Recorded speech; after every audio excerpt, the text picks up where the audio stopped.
Assalamualaikum warahmatullahi wabarakatuh. Apa kabar teman-teman? Kita ketemu lagi hari ini ya, masih bersama saya Umi, praktisi talent mapping. Dan kali ini kita akan bahas satu domain yang terakhir, yaitu striving talents. Nah, di sini adalah domain yang berisikan bakat-bakat yang berkaitan dengan ketekunan individu. Oke, seru ya? Nah, teman-teman yang punya bakat kuat di striving talents, ayo merapat dan kita diskusi, karena saya butuh banget nih masukan dari teman-teman, butuh banget mendengar pengalaman langsung dari teman-teman pemilik bakat kuat ataupun bakat terbatas yang berkaitan dengan striving talents. Oke, kita mulai yang pertama dari bakat deliberatif.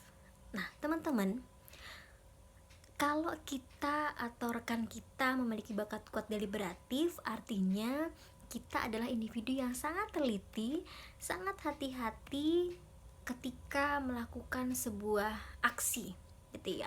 Kita mempertimbangkan berbagai banyak hal, sebisa mungkin kita mengambil resiko seminimal. Kalau perlu nggak ada resiko. Jadi kita gimana caranya supaya tidak ada resiko. Jadi sangat berhati-hati. Nah, apakah ini artinya mereka nggak pede? Oh enggak. Teman-teman yang memiliki bakat kuat deliberatif itu sangat percaya diri dalam melangkah ketika mereka sudah memahami ada risiko apa yang akan mereka hadapi dan bagaimana mereka mengantisipasinya. Nah, ini yang paling penting bagi mereka. Sehingga apa? Mereka tuh sangat butuh ruang untuk bisa ngulik, sebenarnya ini kalau kita melakukan ini tuh resikonya apa sih? Antisipasinya bagaimana sih?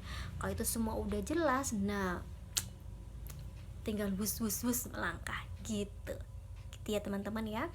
Nah, kemudian apa yang perlu diantisipasi oleh teman-teman kita yang memiliki bakat kuat deliberatif? Nah, tadi karena sangat berhati-hati ketika melangkah, sangat penuh mempertimbangkan berbagai macam risiko, maka terkesan jadi kadang-kadang kurang menerima sebuah inovasi atau hal-hal yang baru gitu.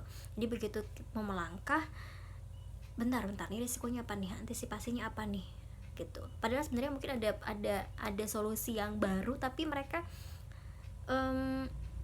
agak sulit menerima gitu karena tadi kehati-hatian tadi. Ayo dilatih bagaimana caranya untuk memutuskan atau mengambil keputusan untuk sebuah risiko ini ya. Kemudian lainnya lagi adalah karena sangat berhati-hati ketika mengambil sebuah langkah gitu ya, akhirnya mereka agak sulit mengambil sebuah langkah yang masih memiliki resiko walaupun kecil gitu. Walaupun resikonya sudah minimalis bagi sebagian besar orang ini udah merasa ini tuh udah resiko yang paling kecil gitu, udah paling minimal banget, tapi bagi teman-teman yang bakat kuat deliberatif ini tetap sebuah risiko gitu ya. Nah, ayo mulai dilatih bagaimana cara mengelolanya agar nanti ketika melangkah jadi lebih yakin, lebih percaya diri.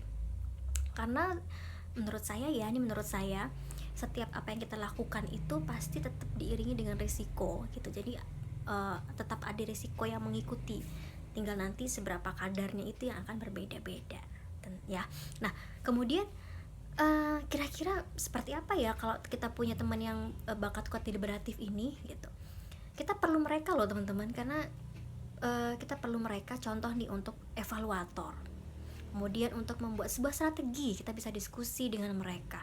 Kita bisa sebelum membuat sebuah diskusi, sebuah rencana gitu ya, kita bisa diskusi kira-kira nanti resikonya seperti apa, antisipasinya seperti apa. Nah, jadi benar-benar kita perlu mereka.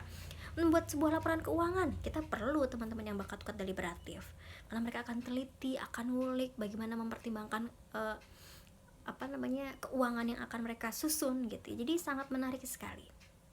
Nah, sebaliknya nih, bagaimana kalau ternyata deliberatif ini adalah sebuah keterbatasan buat kita? Artinya, kita adalah individu yang memang tidak terlalu peduli pada kehati-hatian, tidak terlalu teliti, bahkan mungkin cenderung dibilang sebanyak orang ceroboh gitu ya. Jadi mungkin lupa naruh barang ada di mana gitu misalnya. Nah, ini adalah beberapa ciri dari mereka yang memiliki keterbatasan dalam deliberatif. Terus gimana dong?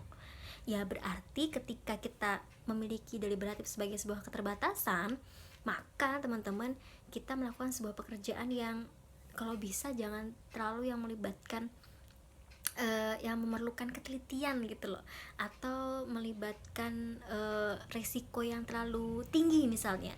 Jadi itu bisa meminimalisir kita. Nah, Tapi kalau ternyata kita dihadapkan pada situasi tersebut, maka tidak ada salahnya untuk berkolaborasi dengan teman-teman yang memiliki bakat kuat deliberatif. Oke?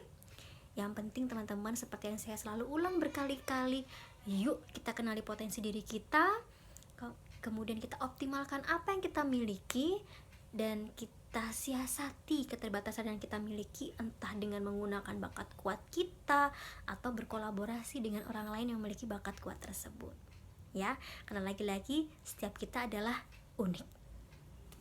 Oke teman-teman, terima kasih sudah menyimak video untuk hari ini, dan kita masih akan bahas tentang striving talents di video selanjutnya. Terima kasih banyak. Assalamualaikum warahmatullahi wabarakatuh.